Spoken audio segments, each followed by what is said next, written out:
Welcome, everyone. We're going to wait just a few minutes to make sure we get everyone in on the webinar. But welcome. If you've come to have a conversation with Dr. Karey Harwood about her new book on Wake County, then you're at the right place.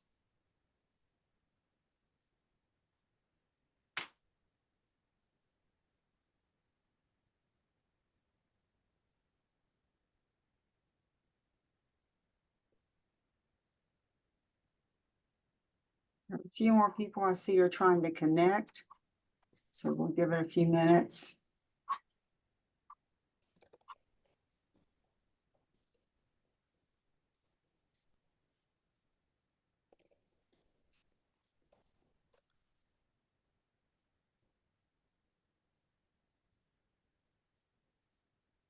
Okay, I'm going to go ahead and get started, but I am so excited to be able to discuss this book. I was so excited.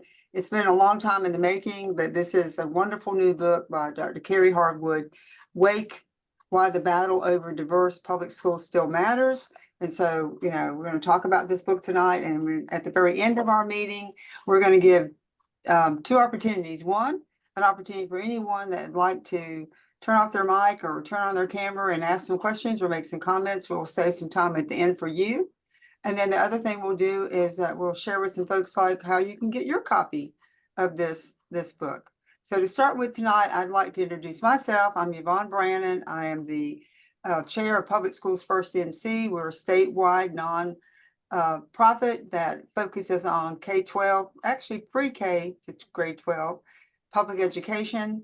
And I would just say, as a small background piece about Public Schools First actually grew out of Great Schools in Wake Coalition, which was an organization that many people on this call had a finger in, starting back in 2009, December the 9th, 2009 to be exact, when we had our first meeting. And out of that meeting about Great Schools in Wake, it became very clear to a lot of us who love public education and value our teachers that these issues that we were facing in Wake County in terms of public education were actually things going on across the state. And we felt like we had an opportunity to provide some leadership and a voice to talking about the issues that face our schools across the state. And so out of that December 9th, 2009 meeting, we a few years later have Public Schools First NC. And so here we are tonight. We're hosting this webinar, which is very much related to our roots and what we do. And so I'm going to take a few seconds now to introduce first our author, Dr. Karey Harwood. She is an associate professor of religious studies in the Department of Philosophy and Religious Studies here at NC State, and also associate professor of women's gender and sexuality studies and interdisciplinary studies at NC State. She won the Outstanding Teacher Award in 2010 and the Alumni Distinguished Undergraduate Professor Award in 2019. And she is a member of the North Carolina State Academy of Outstanding Teachers, which is quite a prestigious award here at NC State for our professors. She received her PhD in 2003 from Emory, where she studied religious ethics and the sociology of religion and morality. Her work now focuses on questions of ethics and values in human reproduction, parenthood, and education. Dr. Harwood, we could bring you back sometime just to talk about that, because that sounds fascinating. She's the author of The Infertility Treadmill, Feminist Ethics, Personal Choice, and the Use of Reproductive Technologies. And now the book we're talking about tonight, Wake, Why the Battle Over Diverse Schools, Public Schools Still Matters. So I'm very excited to have her with us tonight.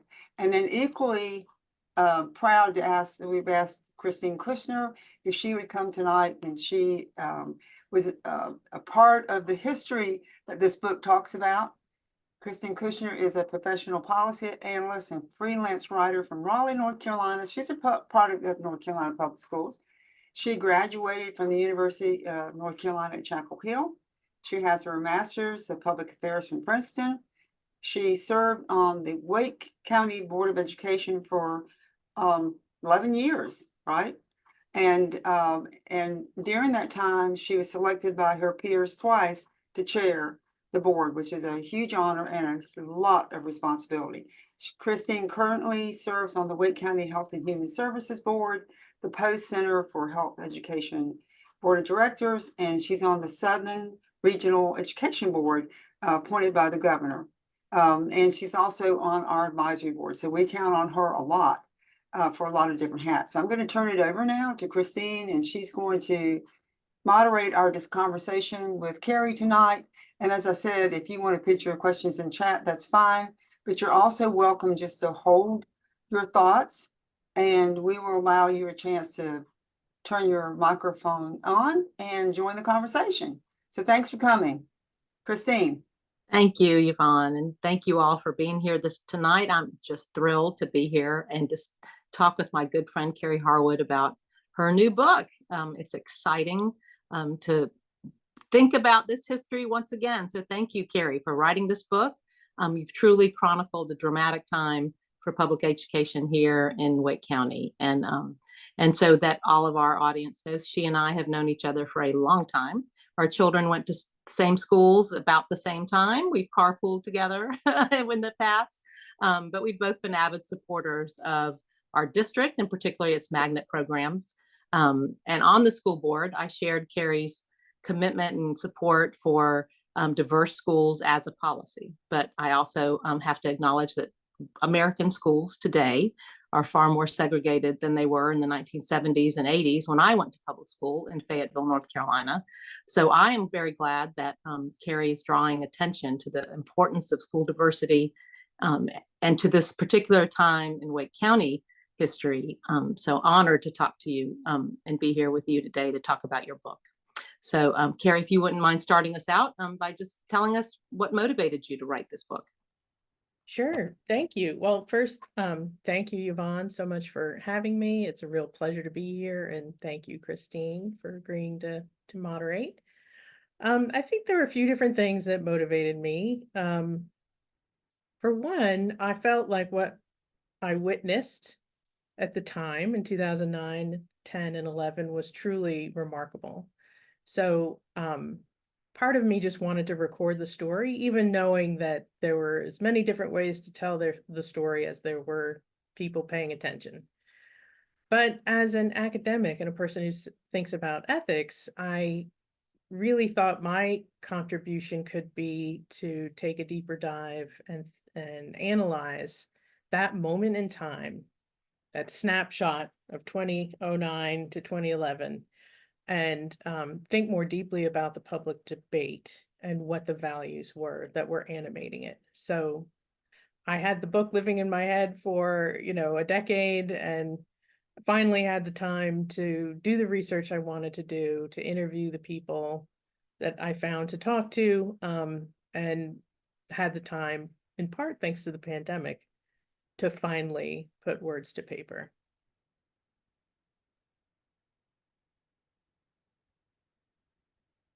I should be better at this point. But having that perspective 10 years or more, after the events, or 8 to 10 years, what was that like, writing the book from that perspective and having that time to have reflected on the actual events? Because this isn't journalism, this is deep research and analysis of a particular place and time.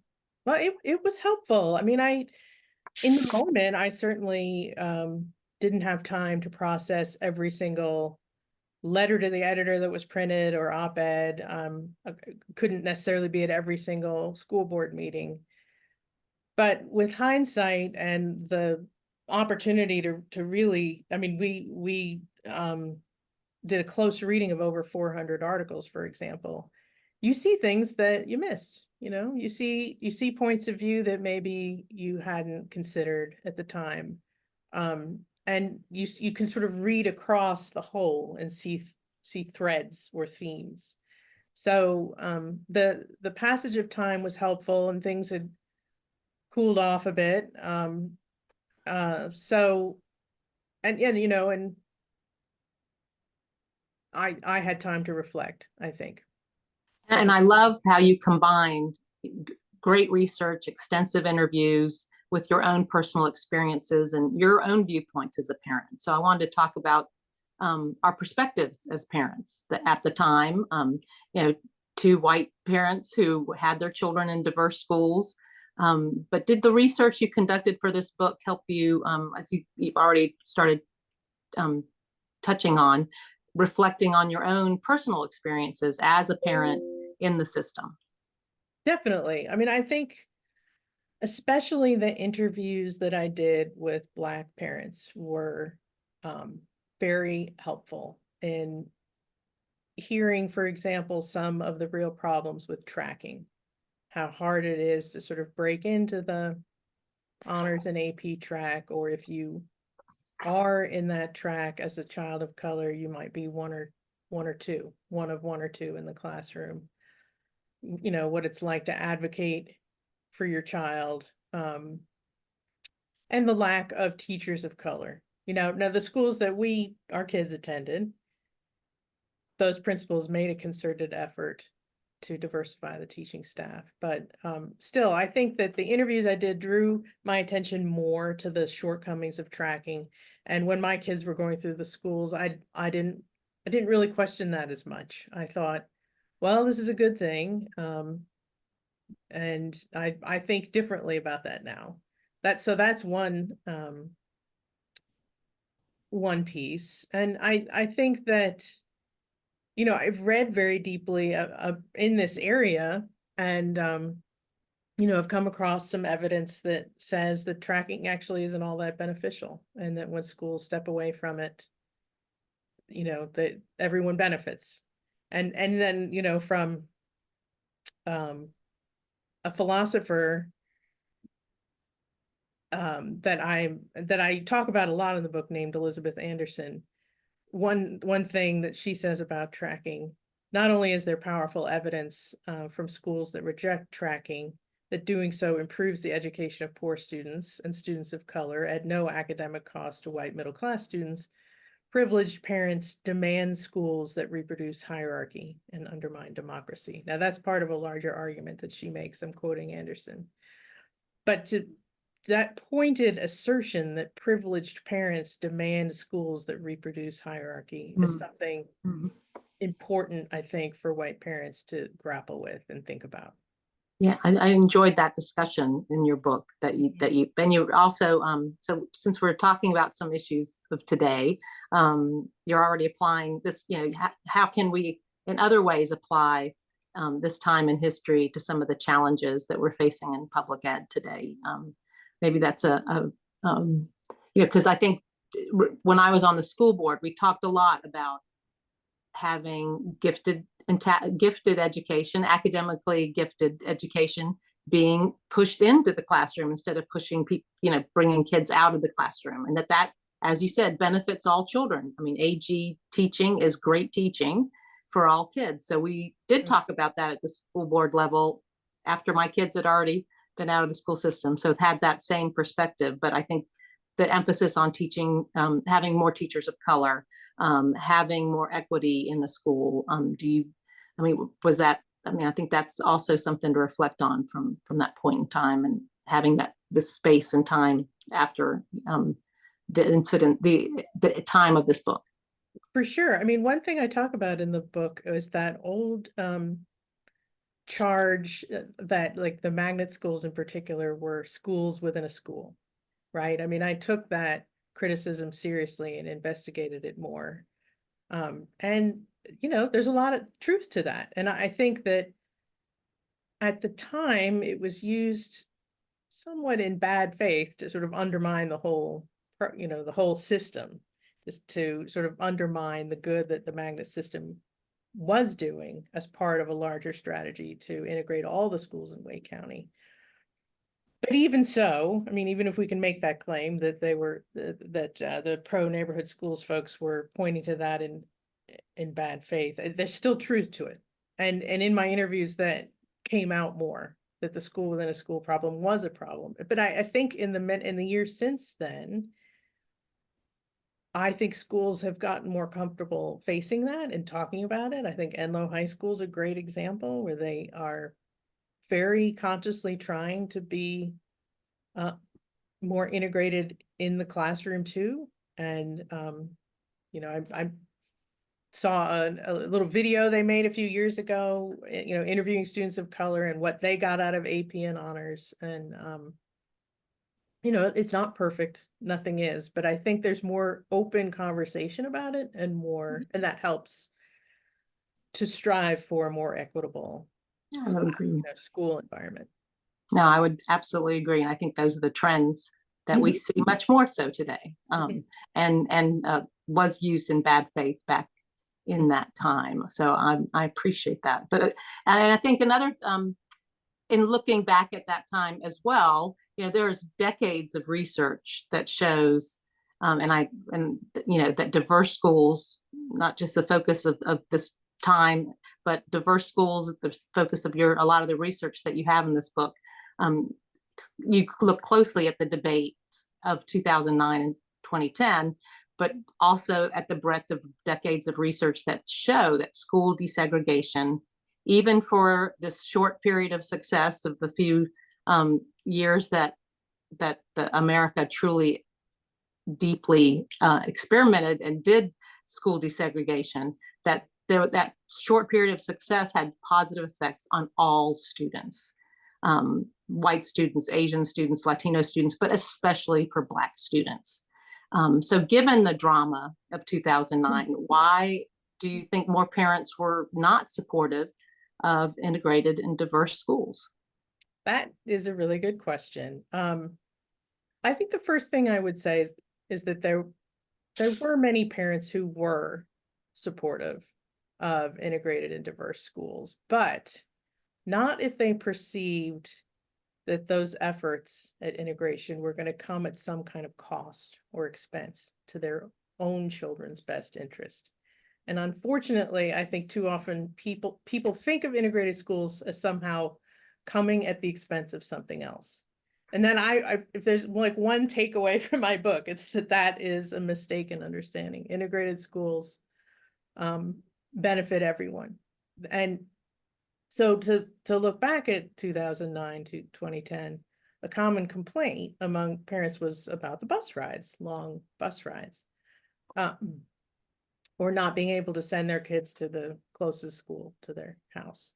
But I like to point out, and I'm sure you saw the speech live, Nicole Hannah-Jones in her lecture at Duke years ago said that, you know, parents in New York City will put their kids on the train for an hour to get to a good school. If there's an excellent school at the end of the train or the bus ride, it's worth it, right? So I think what was missing back then in 2009 was the conviction, the firm conviction that integrated schools can be excellent schools that benefit everyone. So, you know, we need to do a better job of selling that point, I think. Again, Elizabeth Anderson says that opposition to integration is based more on anticipatory fear than on evidence. The whites who are most opposed to integration are those with the least experience of it. So I think that, you know, another important part of the story that I tell is the lack of understanding that many of the people who were new to the area had about Wake County schools and what we were trying to do here. That lack of awareness, that unfamiliarity was part of the problem. And again, I think parents were in a posture of fear and a posture of understandably trying to look out for their kids' best interest. So the benefits of integration sort of took a back seat to other compelling individual needs like proximity between home and school. So, you know, I think we need to do a better job explaining how it benefits everyone. It's not a something that only benefits minority students or low-income students. It benefits all students.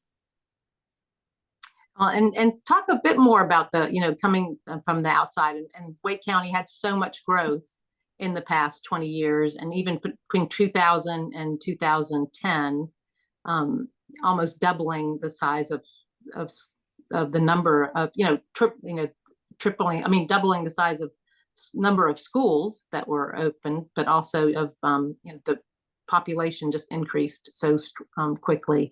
So, I really appreciated the aspect of your book where you talked about knowing the history and the purpose of the policies that were in place.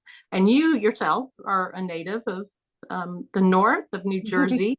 So, and as a transplant to North Carolina and to Wake County, so how important was it for you to really learn about it just as an individual, not just desegregation in Wake County and the history of what happened in Wake County, but in the South, that really went from hyper segregated schools to more integrated schools in the 70s, 80s, and 90s?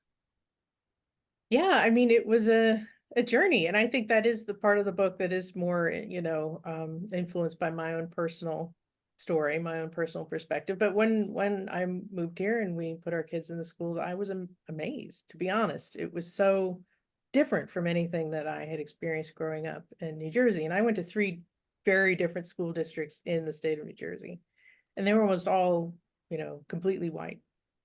So, I mean, I think the deeper surprise for me was the willingness to take ownership of the problem of segregated schools. That to me was kind of a revelation, because say what you will about the the Northeast, that there is a tendency, and I think it's in error, to assume that the problem of segregated schools is a Southern problem, even though there's, manifest evidence to the contrary in terms of, New York City having some of the most segregated schools in the country. But there's kind of a quiet assumption among Northerners that that's not our problem. And so then I move here and I see this vibrant school system that is very consciously trying to keep every school balanced, and is in some ways a victim of its own success, because people keep moving here, in part because of the school's reputation. And I felt compelled to learn more, especially when the controversy erupted in 2009, when the school board was taken over by the 4 pro-neighborhood schools candidates. But it was a long time developing that knowledge. In those intervening years, I read a lot more about North Carolina's journey, how it stalled like other Southern states. It, didn't have to close its schools like in Virginia, but, we had the Pearsall plan that essentially kept things intact. And we didn't really get serious until the 70s. But when we did, what was remarkable to me is that people got on board, both in here and Charlotte, and took great pride in their integrated schools. And it worked. Again, it wasn't perfect. I don't think anyone ever claimed that it was, but it was a huge improvement, and the students benefited. And then, as we've, I guess, talked around in 2000, in the 2000s, there was this significant growth in Wake County, and Wake County continued to open schools, and as a result, had to reassign students to those new schools, and that and was trying to balance those school populations, not just geographically, but also using economic diversity in their diversity policy. But at that time, there was so much growth that it was really, truly, it was driven more by growth. I would say 80 to 90% of the assignments were just based on capacity. And so that led to the 2009 elections, which is the jumping off point for your book. And you do a great job talking about just the impact of elections and the 2 years of 2009-11, and then the election that turned the school board in 2011, 2013, those 2 years. And that's when I joined the school board in 2011. So I think you did a great job, summarizing the politics but also just as you talked about, the fears of parents, parents saying they valued stability to a great extent. And I think that's what I heard when I was in the midst of the politics, both before I got on the school board and when I ran for school board. But I was and I was just struck by the depth of the interviews that you do in this book. I mean, the number of people, the variety of people, and I commend you for that. And one thing that I thought was striking is you had a lot of conservative thinkers that you interviewed that say academics is first. And I think parents would they say the same thing. Academics comes first. So in that time, as well as in your, looking back and perspective of those times, if academic success is improved with diverse schools, why do you think conservative voices and other parents come out, who are, want to say it's stability? Why did they not support? Why did they oppose desegregation and diversity as policy? Well, I think that the system was under great strain, and you know that well better than I do. And so when there's other issues crop up, I think the academic benefits get eclipsed. And when you have a state legislature that is underfunding the public schools, it's like you just start to see the cracks. It's a weakened structure. And so it's a much harder sell that these integrated schools are better schools. And again, I think that in part that's been very deliberate, right, on the part of the legislature to undermine public schools and push privatization. But in an ideal world, if they were adequately funded, there'd be more of a healthy competition, say, between magnet schools and base schools. There wouldn't be this perception that, magnet schools get all the good things and the base schools really struggle. There'd, be more of a sense that there were good teachers at every school and good principals at every school. But when you slip into a mindset of scarcity and fear that the thing is cracking and falling apart, parents understandably get worried. And you don't have forever to fix things. Your child's only going to be in fourth grade once, so it triggers flight.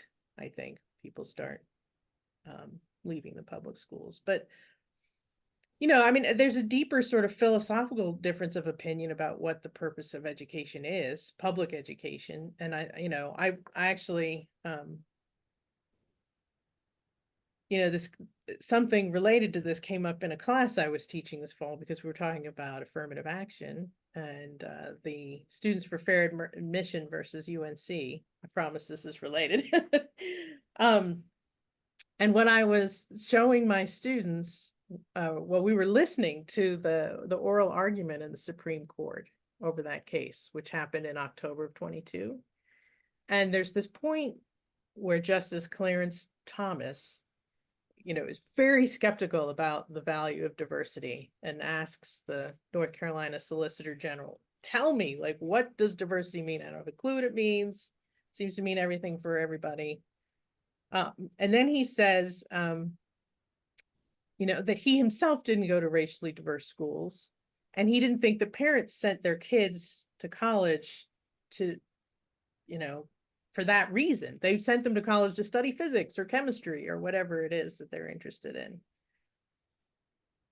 So some of the people I interviewed had that same more narrow perception of what education is supposed to be, just the content of a particular subject area, and everything else is secondary or tertiary.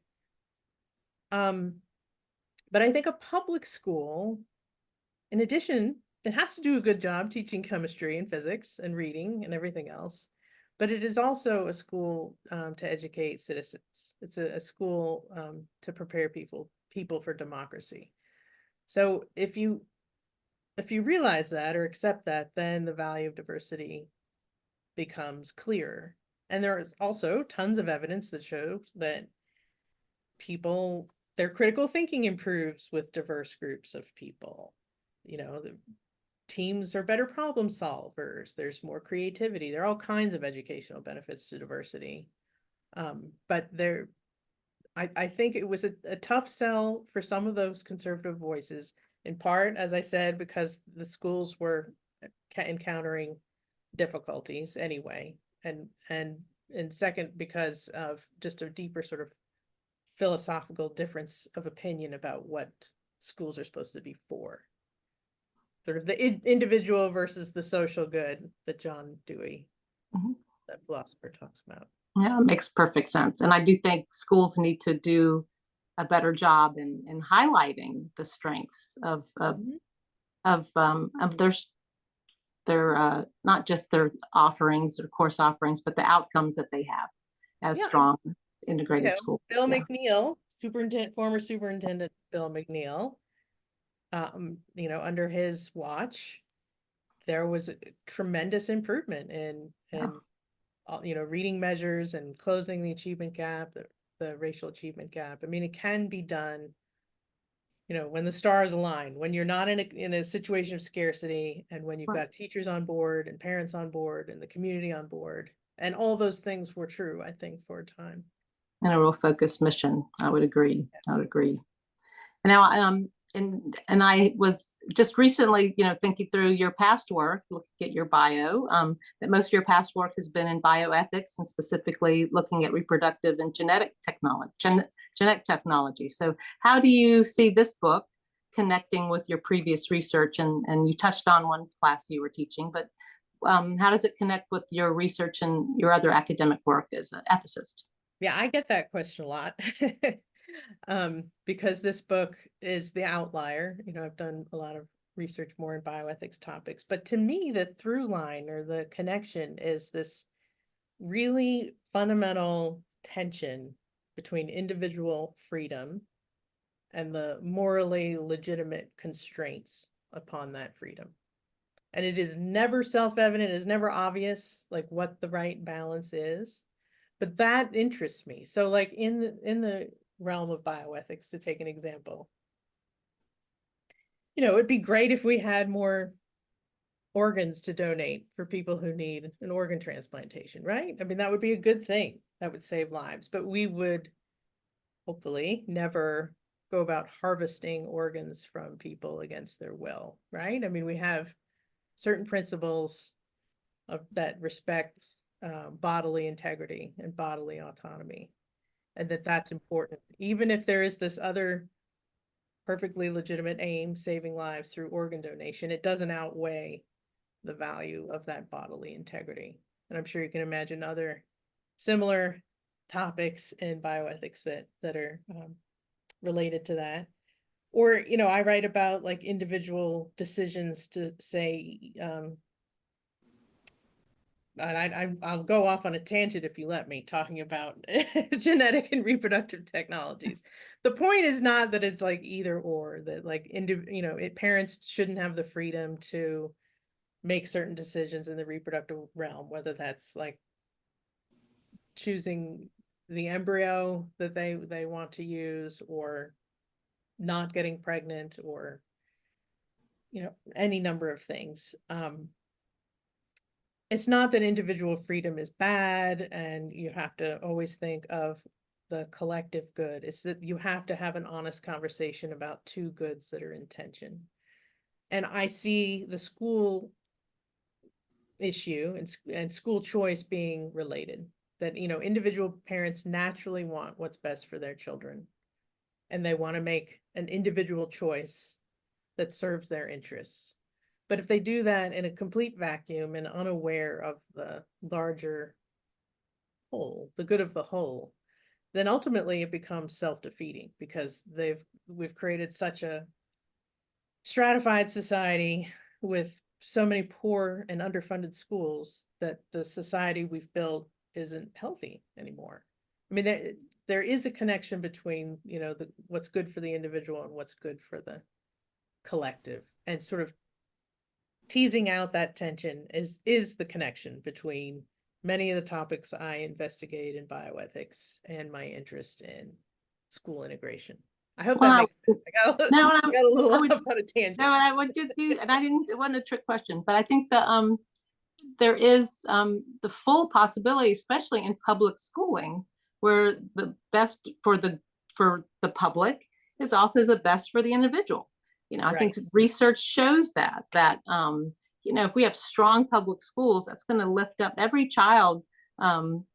Has an opportunity to truly excel and find their niche, to find their passions and their, if we have strong comprehensive public schools.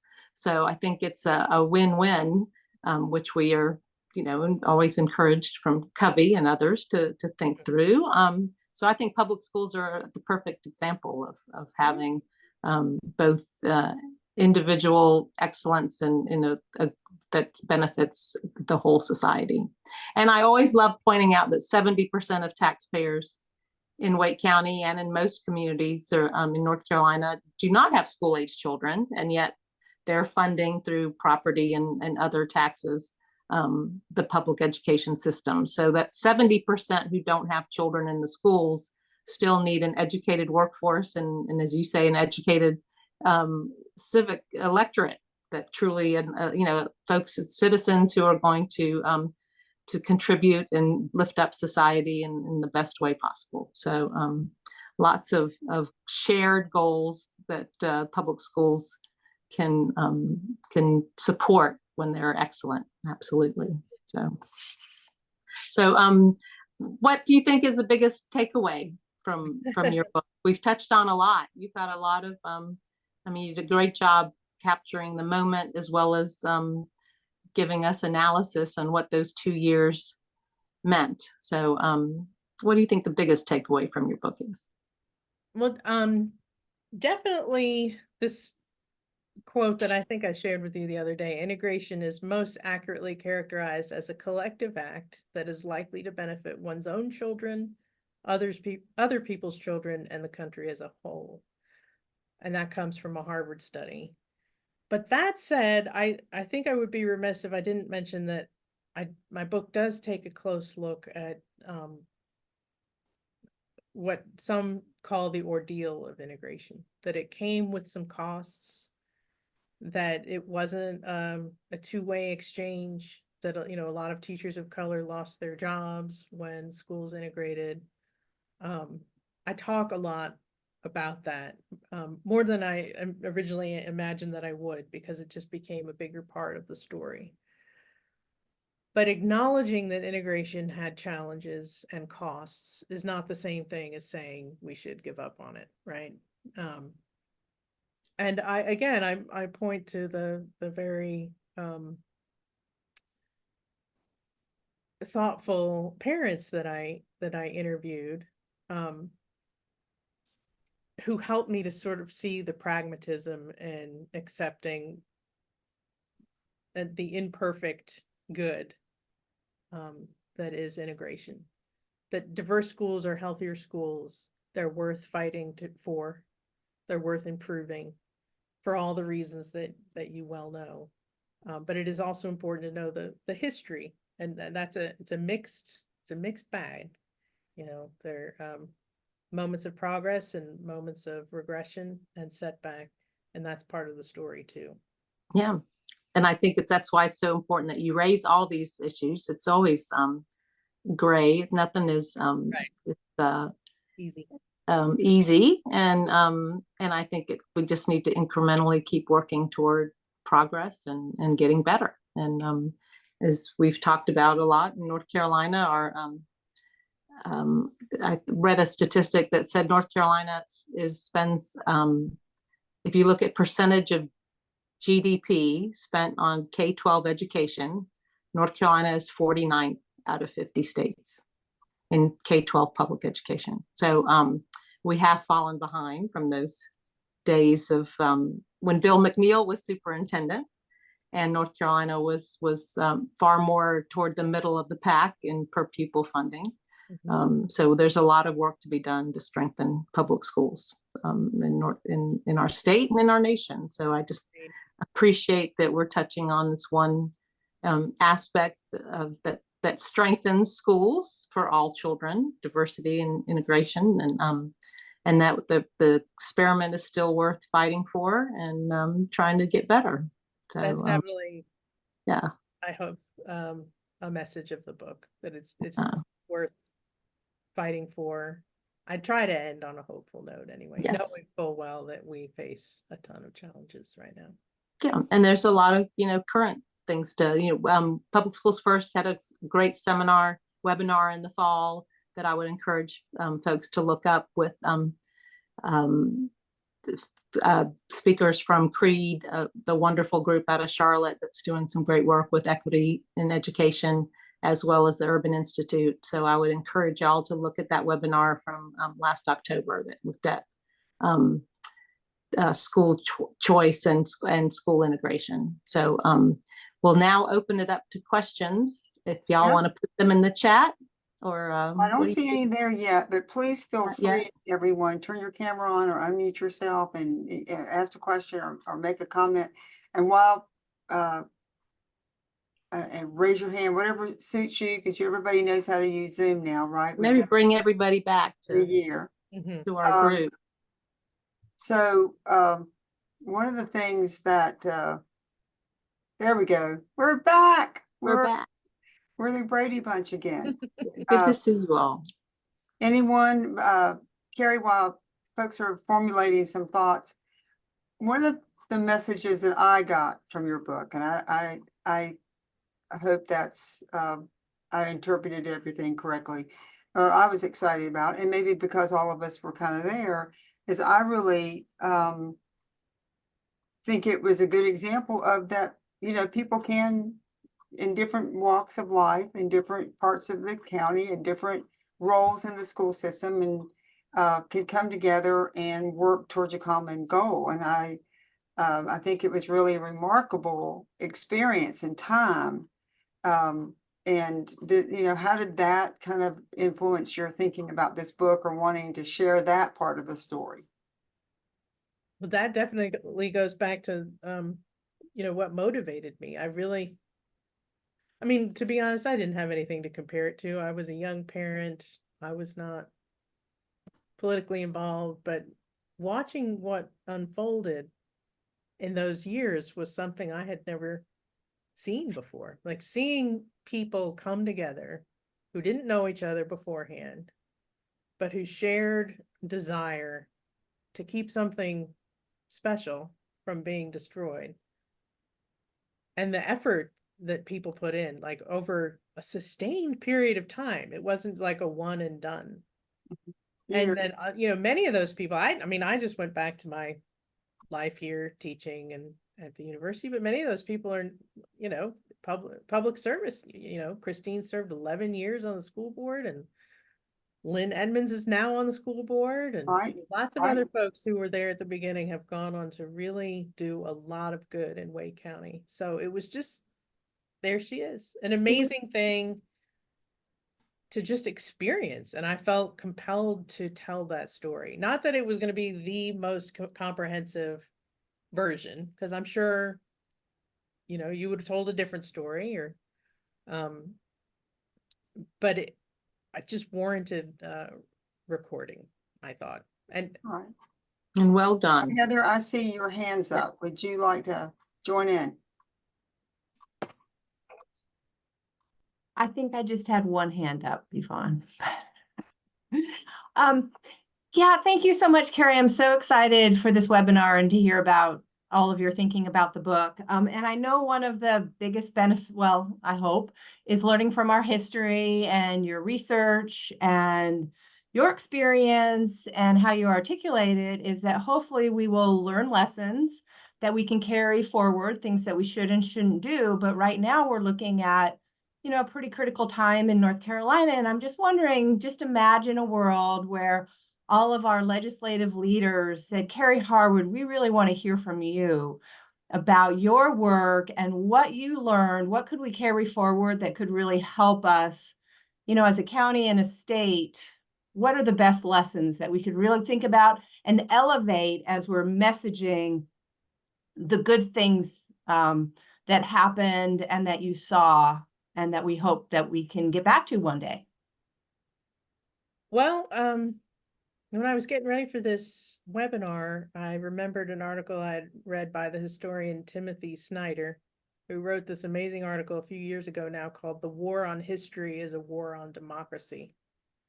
And he has this great quote: "History is not therapy, and discomfort is part of growing up." So, I mean, I think there's so much, again, fear and resistance among parents about learning history, difficult history, and mostly because they worry somehow that it will cause discomfort and guilt and anguish among their kids. But I think that learning difficult history, in part is a loss of innocence, but it's not a invitation to despair or cynicism. It's an invitation to taking responsibility, learning from past mistakes, but not giving up hope that we can do better. So I would want them to, um, you know, read the history with an open mind, that it's not condemning us as a state or a county. It's not condemning people who had different points of view. I mean, I give a lot of space in the book to folks that I didn't necessarily agree with. I mean, I had to do that to be balanced and as a researcher.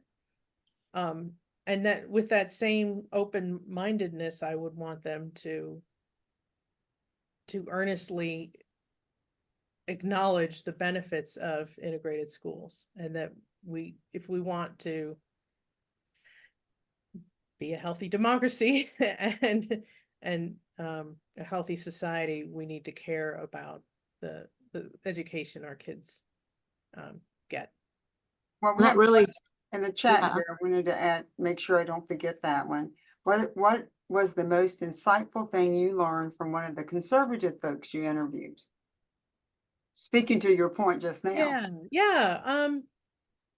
Well, it was, in truth, there was some remarkable resonances between what Bill McNeil was saying and what this person from the John Locke Foundation was saying about, that the academic benefits have to be important. Like the parents, you'll get parent buy-in if the academics are good. So that was one thing that surprised me. But I think, in talking with that person from John Locke, he mentioned that there are plenty of Black families that actually would prefer, say, a school that is majority Black. Like the important part is the education, it's the content of the academics. And it's not necessarily that they want diversity for its own sake. So I thought that that was insightful, because it forced me to sort of check myself, check my assumption that everybody wants, diversity is the cure to everything. And to make space for, again, back to the individual freedom and its legitimate constraints. Because that was what was motivating him. That was what was animating his argument, that we have to respect the individual preferences of families who might actually want, for a variety of reasons, their child to be among other students of color and not to be in a predominantly white school. So, I mean, I think that's a legitimate point, to respect individual preferences, even when they're pretty different from our own. So I don't know if that answers Mr. Bixby's question. Good answer. Good question. Mhm. Anyone else have a comment or anything they'd like to share? There's your chance. Good evening, everybody. Hey, Carey. Hey, Lynn. Christine.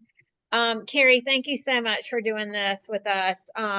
I wanted to know, and please forgive me, I've not read the book yet. I'm very excited to read it. But we had some really historic moments in that time. I'm thinking of when Julius Chambers came and spoke before the school board. The majority at that time, I don't think, knew who he was. We also had the evening where Reverend Barber and Nancy Petty and Mary Williams took the seats when the board was on recess, and they were arrested, and Reverend Barber and Reverend Petty wrote a letter from the Wake County Jail in a similar fashion to Martin Luther King's historic letter from the Birmingham jail.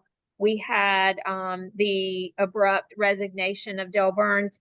Do you cover all of those really historic, newsworthy moments? And do you want to say anything more about the really national attention that we were receiving at that time?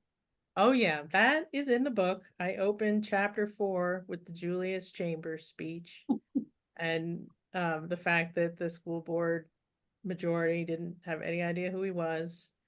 And that's the chapter that's really about the importance of history. So that's in there. And the chapter 3 it begins with my interview with Reverend Nancy Petty and describes when they took over the front of the room and the arrests and the letter from jail. That's in there. I don't think I covered the abrupt resignation of Dale Burns. That might not be in there, but I certainly talked about the Stephen Colbert episode and all the national media coverage that we were getting in the New York Times and the Washington Post. But again, to be honest, like part of the motivation to write the book was at the time, I remember thinking, these reporters are doing a great job. I mean, who am I to criticize the New York Times reporter or Washington Post reporter? But I didn't think they were capturing the complexity of what was happening on the ground because I had never lived through something so seemingly historic and momentous. And to be living through it and watching it in real time and then seeing how it got reported and seeing that gap, I felt motivated and compelled to at least put my version down on paper and to try to paint that complexity more fully. And I want to comment on that, but I see Cindy has raised her hand. I want to make sure she has a chance Well, I to. was going to say understood, Karey, and thank you for filling that gap because agreed. Thanks, Lynn. Good evening, everybody. My name is Cindy. I am actually in Cumberland County. I am the thank you.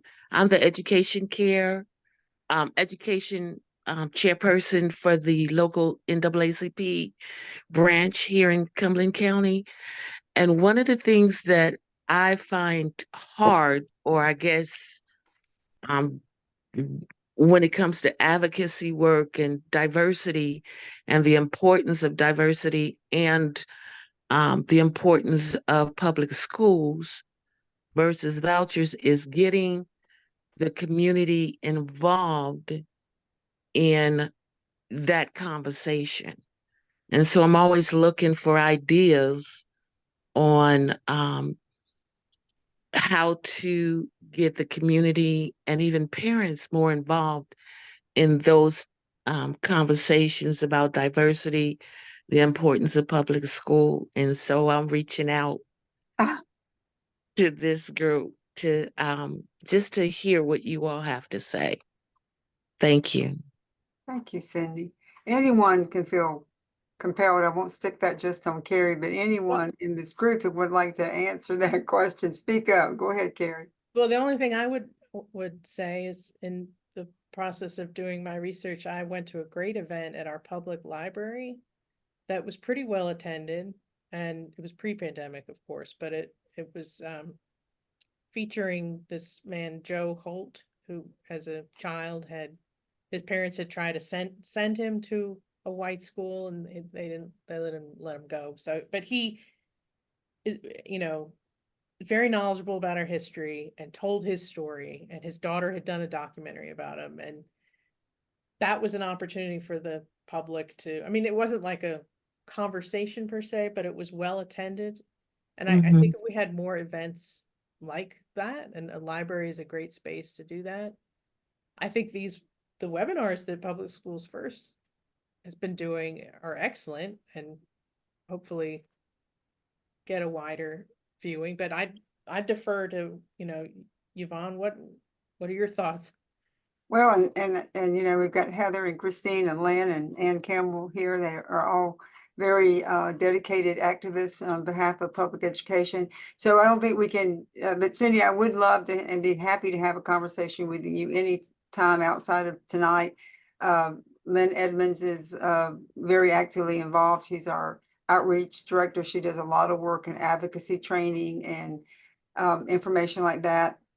and I'm sure she'll be happy to talk with you sometime. But I would say that what Karey says, I think, is really important. I think the more we can be in the community and getting a variety of people into a conversation and and sharing those conversations, the richer it is. And that kind of is what happened in these moments that Karey's talking about. We started having these really big groups of people. We had the NAACP there at that time. Their local chapters were never allowed to join coalitions.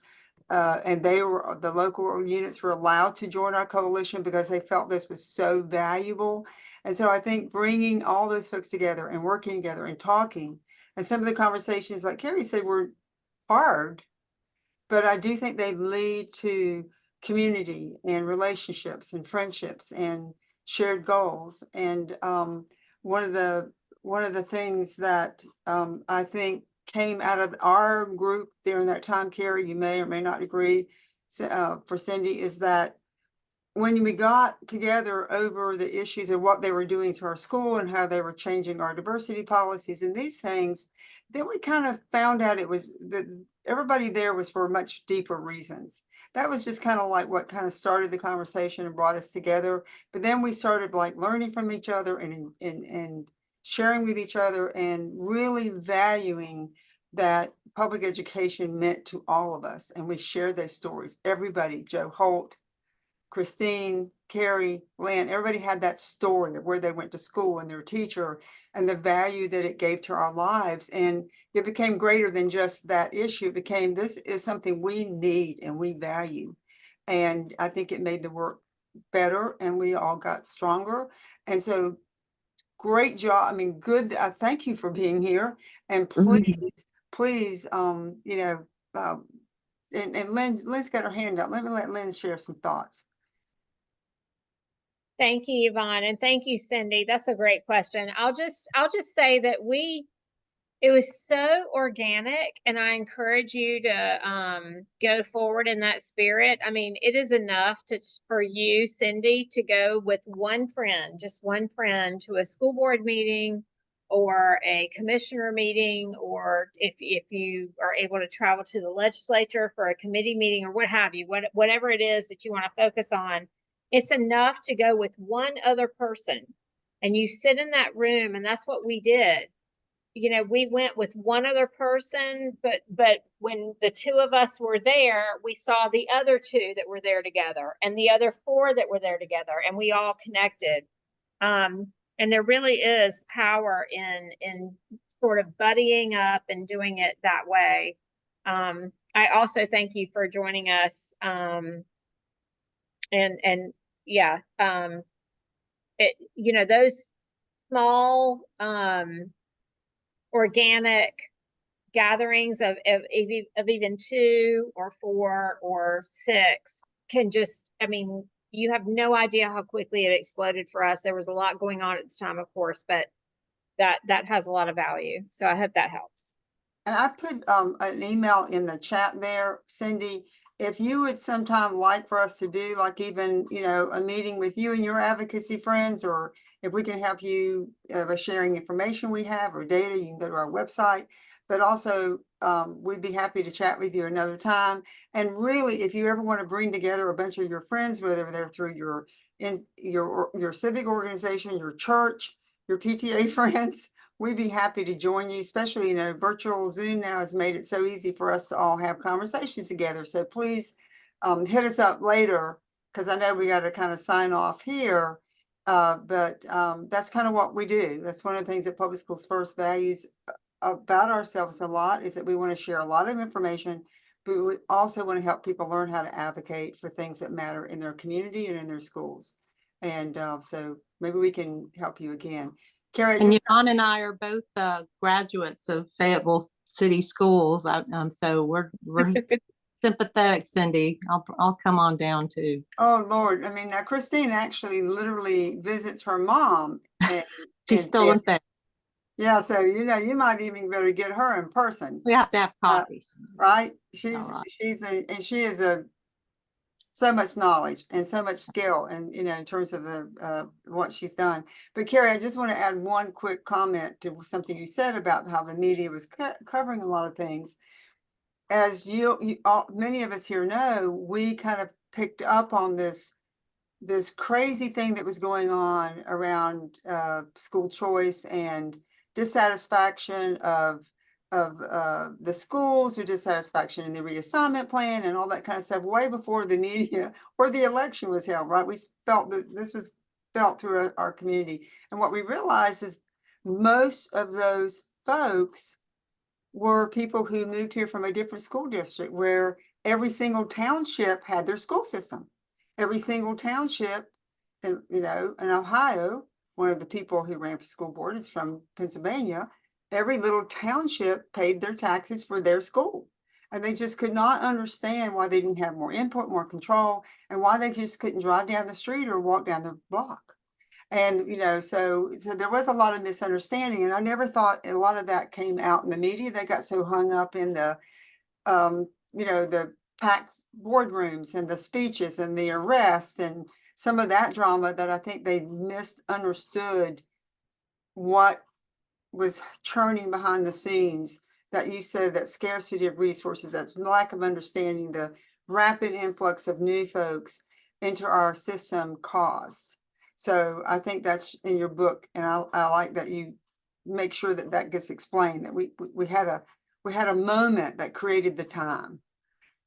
So I thought that was really important. So Thank you. Cindy's left her email in the chat, Lynn, and want anybody in any last comments? I just want to say that, Karey, that as Lynn said, I like to, when you talk about Reverend Barber getting arrested that night, and Dr. Tim Tyson was also there, and Mary Williams and Reverend Petty, I always tell Reverend Barber every time I see him that the first Moral Monday was at the Wake County School Board meeting where he got arrested. That was his first fight for public education, which was there. And then, of course, he's gotten arrested for civic disobedience over public education many times since then. So I like to tease him about that. Karey, did you have a last comment you'd like to make? Well, just that I put in the chat where you can find the book. You can buy it straight from Rutgers University Press, or of course Amazon or Quail Ridge. You could come to the book launch on May 21st. Great. Yeah, if you think of another question you want to ask Karey that you just think of tomorrow, just come to Quail Ridge, where she'll be doing another book talk. So we're so excited, Karey, to celebrate you and the publication of this great book. Thank you. Thanks. So we're very, Yvonne. very proud of you. And look, we're going to share these links. We're going to share the link to the CREED webinar that Yes. talked about, race and diversity and these things. We'll share that link with you. We'll share these links to the book links that Karey has put in here. We had a very large number of people signed up for our webinar, and we know that they're all waiting for us to get the link. That's what we do these days. So we'll be sending that out to all those folks. And I thank you. I also want to end by saying, when we started Public Schools First, our first staff person was Karey Harwood. It was our first executive director. And so she's had her finger in a lot of things that have been going on. And of course, from all that turmoil in 2010, we did, as an organization, Cindy, as a Great Schools Away coalition of all of these people throughout our community, including business people, we did elect a new slate of school board members in 2011 and in 2013. And we have maintained the control of that board ever since 2011, and a board that values diversity, not saying that we've got anything fixed or perfect, but they still care, and they talk about it, and they work on it, and it matters to them, and children matter to them, and being fair and equitable and historically correct matter to the school board. So we think that fight really helped us in Wake County, and it's a fight, as Lynn said, worth having. So thank y'all. Good night. Thank you, Christine Kushner, and all of you. And Karey and Christine, I'll see you on the downside here in a minute. Bye. Thank you. Good night, everyone. everybody. Good night. Night, everyone.